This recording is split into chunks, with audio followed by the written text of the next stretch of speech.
নমস্কার, জয় হিন্দ, বন্দে মাতরম, হর হর মহাদেব। আজকে বাস্তবিক জগতের সমস্যা নিয়ে আপনাদের সঙ্গে তুলে ধরার চেষ্টা করছি এবং এই ধরনের আমি সিনেমা দেখেছি, কিন্তু বাস্তবে এই ধরনের ঘটনা আমার মুখোমুখি হয়নি বা সেই সমস্যা নিয়ে কখনো মাথা ঘামায়নি। তো ঘটনাটি হলো ইদানিক ২ দিন আগে আমার এক ছোটো ভাই বলতে পারেন, আমাদের এখানেরই। ওর নাম শানু। ও আমাকে ফোন করে একটি বিষয় নিয়ে। আর বিষয়টি ছিল যে আমাদের বোন একটি জায়গায় কাজ করতো তামিলনাড়ুতে, চেন্নাই। তো সেখান থেকে একটি ছেলে ওকে মিথ্যা পরিচয় দিয়ে ওর সঙ্গে বিবাহ বন্ধনে আবদ্ধ হয়। তার বিবাহ বন্ধনে তো আবদ্ধ হয়, কিন্তু তার সম্পূর্ণ পরিচয়, বার্থ আইডেন্টিটি সম্পূর্ণভাবে লুকিয়ে বিয়ে করে। অবশেষে তার উপর অনেক নির্যাতন হয়। ওই ছেলেটি বিশেষ একটি ধর্মের।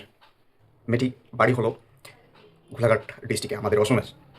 মেয়েটির নাম আমি বলছি না, কিন্তু ঘটনা হচ্ছে যখন ওই বাইটি শানু আমাকে ফোন করলো, তারপর ওর নাম্বার দিল, আমি কথা বললাম মেয়ের সঙ্গে এবং ওর সঙ্গে কথা বলে অনেক জিনিস, যেটা মর্মান্তিক ঘটনা, সেখানে এই ভিডিওতে আমি তুলে ধরতে পারবো না। আমার মন দিচ্ছে না এখানের মধ্যে এইসব জিনিস আলোচনা করে। কিন্তু অবশ্যই একটা কথাই বলবো, যে পরিচয় গোপন রেখে ওই মেয়ের সঙ্গে যে খারাপ ব্যবহার করা হয়েছে, নির্যাতন করা হয়েছে, তার উপর ভিত্তি এখানের মধ্যে ওই ছেলেটি বিভিন্ন ধরনের লাইফ থ্রেট পর্যন্ত দিয়েছে যদি ডিসক্লোজ করে কিছু একটি ঘটনা। মেয়েটি একজন বড় ভাই হিসাবে আমাকে বলেছিল। আমি আমার তরফ থেকে যতটুকু সাহায্য করার আমি করেছি। এখন কথা হবে আমি কিভাবে কন্ট্যাক্ট পেলাম। আমি কন্ট্যাক্ট পেয়েছি শানুর মাধ্যমে, শানু দেব। ওর মাধ্যম থেকে আমি কন্ট্যাক্ট পেয়েছি। ও বলেছে দাদা, ওরা গিয়ে ইলামবাজার থানাতে এফআইআর লিখিয়েছে। আমি ওইখানের মধ্যে কথা বলেছি কর্তৃপক্ষর সঙ্গে, এবং কি হয়েছে না হয়েছে সেটা জানারও বিষয়, সেটা জানারও চেষ্টা করেছি এবং আমি শুনেছি। আর যেহেতু মেয়ে আমাকে বলেছিল, এই বোনটি একদম সাদা সিধা সরল সরল মেয়ে। আমার যতটুকু কথা বলে বা ওকে জিজ্ঞেস করলাম, গ্রামের মেয়ে। কিন্তু ওর সঙ্গে যে কালপিট, আমি ওকে কালপিটই বলবো, কৃত মানসিকতার মানুষ এ ধরনের কাজ করেছে, সেই কাজ অত্যন্ত নিন্দনীয়। নিউজের লিঙ্ক কমেন্ট বক্সের মধ্যে দেব, আপনার সম্পূর্ণ ঘটনাটি বুঝতে পারবেন। এখানে বিস্তৃত বলতে চাই না। আমি শুধু এখানের মধ্যে আপিল হাত করে অনুরোধ করছি যে প্রত্যেকটা মানুষের নিজের ধর্ম সংস্কৃতি এইসব বিষয়ে সঠিক জ্ঞান নেওয়া প্রয়োজন। ছোটো ছোটো বাচ্চাদেরকে শেখানো উচিত কোনটা ভালো কোনটা খারাপ। দেখুন, হিংস্র জানোয়ার যারা, তাদের উপর মানুষ বিশ্বাস করে না। তাদের থেকে আমরা নিজেকে সতর্ক করে চলা, সেটা বুদ্ধিমানের কাজ। হিংস্র জানোয়ারে তাদের কর্মই হলো এইরকম, অ্যাটাক করবে সুযোগ পেলেই। কিন্তু মানুষ সচেতন হয়ে থাকা প্রয়োজন।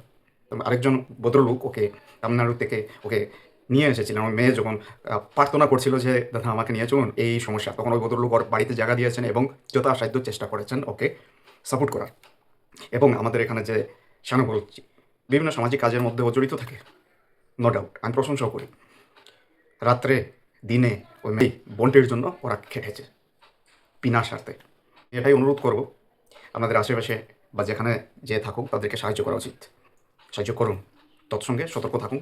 পারিবারিক শিক্ষা, নৈতিকতা, আপনার কালচার, স্পিরিচুয়ালিটি, এই সবের মধ্যে গুরুত্ব দেওয়া। ভারতীয় সংবিধান যে ফান্ডামেন্টাল রাইটস আমাদেরকে দিয়েছে, সেই রাইটসের বিষয়ে অবগত হওয়া প্রয়োজনে আসে আমাদের এই জীবনের মধ্যে। কখনো কখনো এইসব জিনিস প্রয়োজনে আসে, এবং যখন আপনি সচেতন থাকবেন, জানবেন, তখন আপনি অনেক সমস্যা থেকে মুক্তি পেতে পারেন, এটা আমি বিশ্বাস করি। তো এখানের মধ্যে এতটুকুই বলবো, নিউজের লিঙ্কটা কমেন্টের মধ্যে দিচ্ছি, সেটা দেখলে আপনারা অন্তত ক্লিয়ার হয়ে যাবে ঘটনাটা কী, কীভাবে বা কেন হলো। ওই বোনটি এই নিউজের মধ্যে কথা বলেছে। আরও একটি প্রকাশের কথা আজকে বলে যাই, কোনো মানুষ, কোনো বোন, কোনো বাচ্চা, কোনো বৃদ্ধ কখনো যদি সমস্যার মধ্যে পড়েন, আমার আপ্রাণ চেষ্টা করবো আমি তাদের সাহায্য করতে। নমস্কার, জয় হিন্দ, বন্দে মাতরম, হর হর মহাদেব।